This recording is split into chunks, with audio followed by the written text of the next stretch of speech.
So my question is, what has been done to address these cases and to avoid future incidences? In your view, are these measures sufficient in resolving the issue? Alice? It is true the regulatory authority, that is NCA, has the mandate in terms of ensuring that only people who are qualified are contractors. But the problem is not just about contractors. I think the problem is deeper.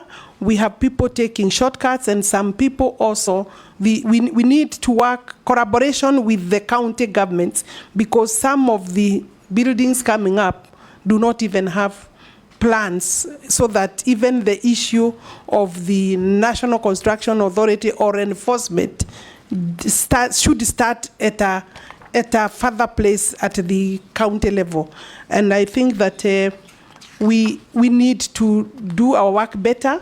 We need to strengthen the Public Works Department, Honorable Speaker, and ensure that in terms of national work, both the national work and the private work, because most of the buildings that collapse are public. But also Kenyans need to work better and ensure that they do their buildings using professionals. There is a lot of shortcut in that regard. So that the Kenyans should be also their own watchmen. I mean, the government cannot be everywhere. I think government is doing its best, but Kenyans must also start building with integrity, meaning applying the law and the regulations. Daud?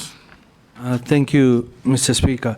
I just want to comment on one thing before I ask you a question.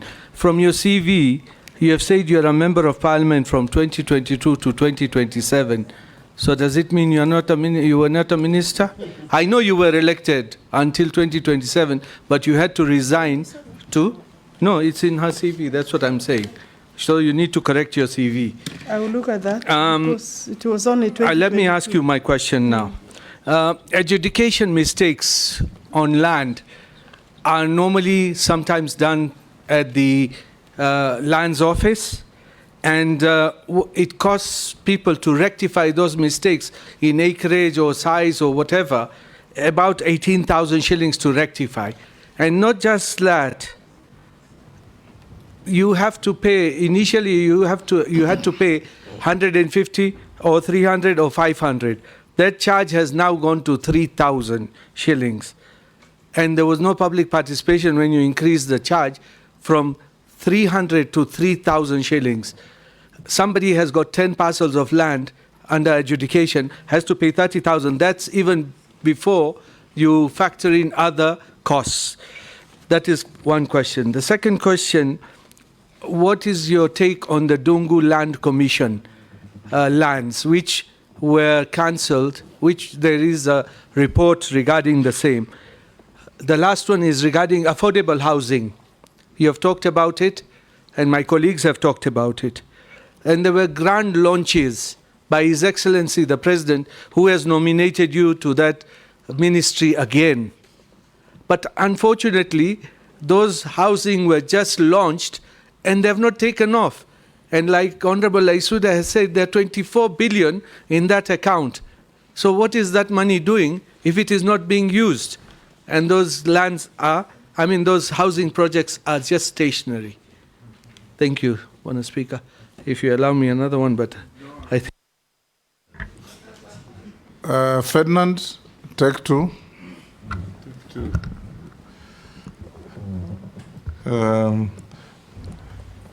If actually you are appointed as CS, I want to find out, because going around, you'll find yourself, there's a lot of upcoming, like you go to a place like Mathare and other places which are congested.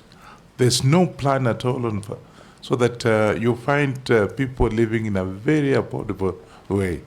What plan do you have to be able to at least streamline some of these upcoming dwelling facilities that actually are causing problems. You'll find that even getting electricity in a place like that is not there. And somebody staying in a place in Madare, and water is actually passing through her house. So what plan would you have for that kind of thing? Secondly, I come from Trans Nzoia. This affordable housing scheme, have you actually ignored Trans Nzoia?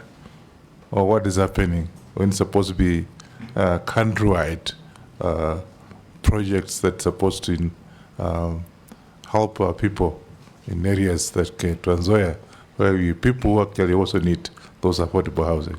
Alice?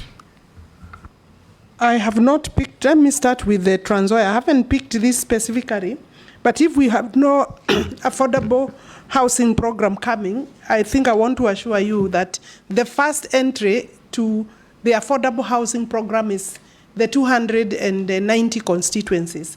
Every constituency is supposed to be a beneficiary when we roll out fully of a minimum of 210 housing units. So yes, we will be there.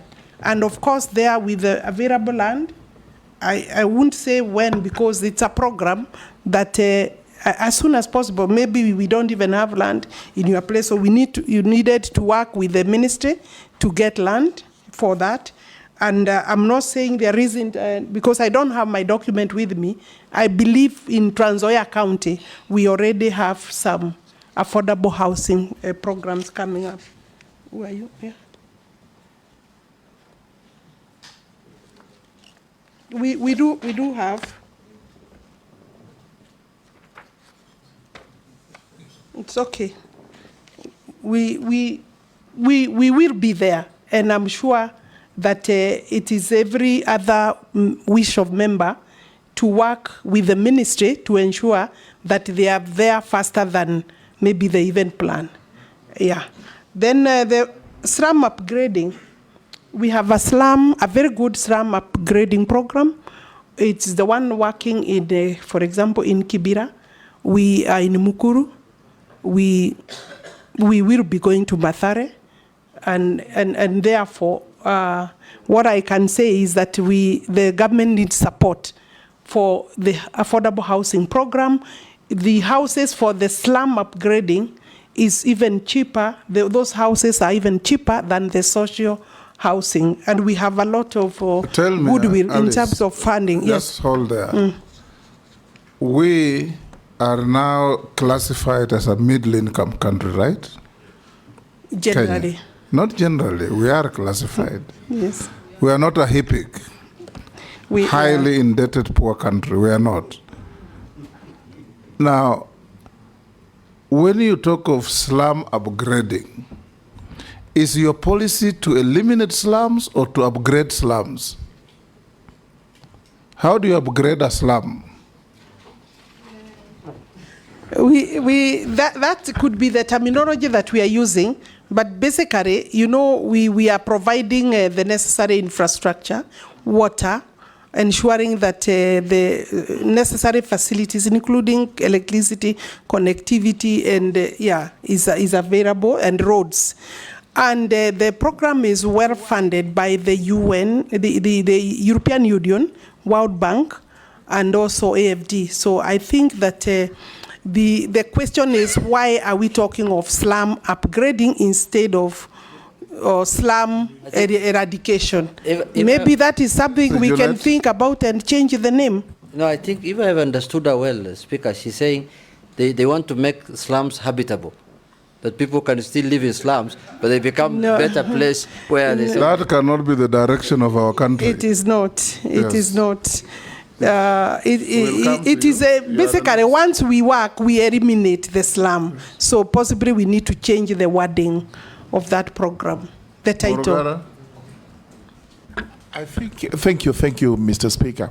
Let's begin by saying maybe that concept of slum upgrading is not our concept. Yes. The financiers, you've talked about them. Yes. Those are the people who brought that terminology, because you build for me nice things up country and a slum upgrading, and it's a misnomer. Two questions. The first one is on housing levy. We are interested in this because We are told we have actually collected lots of money through those levies. And there was a report in the papers that the peers had actually invested the money on treasury bonds.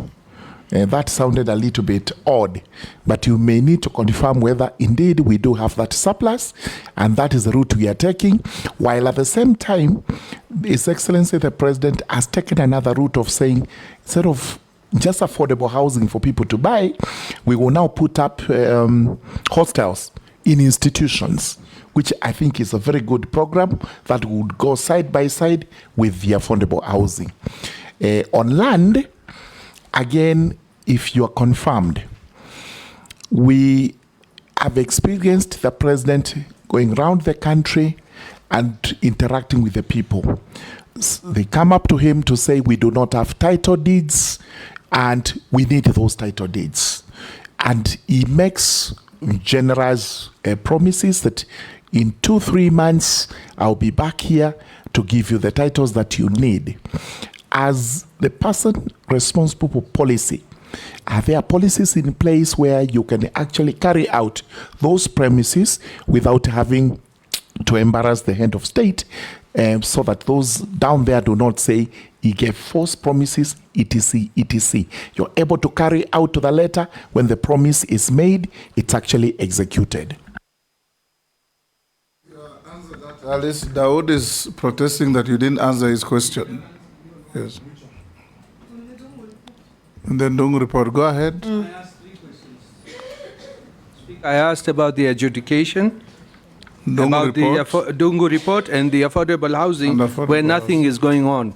And you've got 24 billion in the account, putting in treasury bills or bonds. Yes, Minister. Former Minister. I could start by looking at the Dongo report is a very good document report, and I know that several of the properties that are within and picked by the Dongo report will clearly indicate the kind of cartel that I was talking about. I know I was asked to define what is a cartel. I think, in short, a cartel is a thief. It's a thief for land. The Dongo report is a lot of, I don't have the figures, but some of the land recovered has been recovered through the EACC, because we have institutions, some we have had to go to court through EACC, and it is work in progress. The report is still live. That's what I would say. Affordable housing, everybody wants affordable housing, but there is also recognition that there has been a lot of disruption on this particular program, both by cases and therefore implementation, and that's why we had some money not able to implement immediately, because when you have also cases going on, you need first to understand where you are. And it is not that there is surplus. We have also already procured for all that money you are talking about. What happened, Honorable Speaker, is that the last financial year, 2023-2024, we had a balance that was not utilized because payments had not been done to the tune of about 38 billion shillings. And it would be reckless to hold money into a general account without investing it, even if it's short term. So there is, it's not that it's being invested because there is no work. We have 106,000 housing units. Right now, we are releasing the newly procured ones, over 55,000, and therefore, I want to confirm that that money is already taken up, plus, of course, unexpected, maybe annual income through the levy of about 63 billion shillings if, you know, the Kenya revenue does its work properly. And I think that is the amount we expect, so per year, about 63 to 65 billion shillings. So the 38 is part of the budget that we presented and will all be spent in this year. So Dawu, I want to encourage you. I believe that I'm here to seek support also for my suitability, and when that happens, then if that happens, I think on my part I should say if that happens, then we should be looking at. Meru is a beneficiary of some of our affordable housing. We've come there with the president. So maybe we have not reached your constituency. No, Speaker, they have launched with His Excellency, put the stone. Your question but is that it has we have not moved started. even one way, and they've got the money in the account while she was the minister. That's why I'm not saying if she's confirmed. While she was the minister, it has not moved. Sometimes, Honorable Speaker, I appreciate the concern of the Honorable Member. Sometimes lack of takeoff is because of various things. Maybe documentation, perfection is not complete, logistical issues. Sometimes even when we do proper investigation, you find that the contractor who had said that they are able to take off sometimes get a bit of delay, and we are supporting even local contractors. So I don't think it's a case where we are that so strict. We are working with our local contractors, and sometimes logistical issues. And thank you, Honorable Junet, for once. I know it is a very important key issue in terms of implementation. Yes, Owen. Thank you, Honorable Chair. I want to ask one question, one very important question. Cabinet nominee, land in this country is one of the reasons why we had the 2010 Constitution. It's one of the key aspects. And it actually gave birth to Article 67, which formed the National Lands Commission, where people from regions that for a long time had issues on land, especially historical land injustices, that gave birth to Ndungu Report, Njonjo Report, and many other reports, pushed and voted. My people woke up very early in the morning to go and vote for the new constitution, not because of any other thing, but because of land, especially the coast. Today in Parliament, over 80% of the petitions we receive are actually on issues related to land and security. Now, looking at it, it becomes, therefore, it requires leadership, strong leadership to actually finish these issues of land. But the National Lands Commission, I don't want to belabor the issue of National Lands Commission because you've answered many questions, is one of the key planks in resolving the issues of land. People knew there was a ministry, but then they set up the National Lands Commission so that they can solve the problems. So the minister and National Lands Commission must work together to ensure that eventually people get justice in terms of historical land injustice and review of grants. Nominee, I am reliably informed that since you became CS, you have never had a meeting with the board, the National Lands Commission, a formal meeting to actually sit and discuss issues and give leadership in the sector. And I think this is bringing issues as we move forward. But, Honorable Speaker, what I would like to say this. We have moved amendments to amend the National Lands Commission Act so that we can extend their mandate in the review of grants and hearing historical land injustice. But the biggest impediment has been the ministry, including a letter that we received from you dated 24th April, which is signed by you, that there are certain issues. When the committee called you for the meeting to discuss these amendments, the committee said that the minister did not make an input. But when we passed the law in Parliament, when it was going now, we are supposed to send it first, and we respected your letter, and actually these were my amendments, and we held back. But the vibes I get, if I can use that word, the vibes I get is that probably the minister does not want the National Lands Commission to exist. She wants absolute power to run whatever she wants, the show in the land sector. And they're making a speech. Can I ask a question?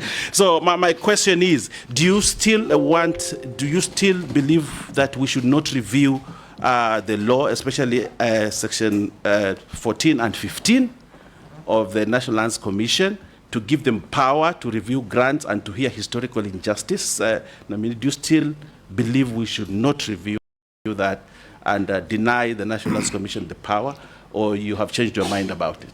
In those many words, he's asking, are you hostile to the National Land Commission? And have you ever met them since you became minister? Maybe I will repeat first that I don't know where your information is coming from, Honorable Member, but I said that I enjoy cordial relationship with Otachi Garrison, the chairman, and his commission.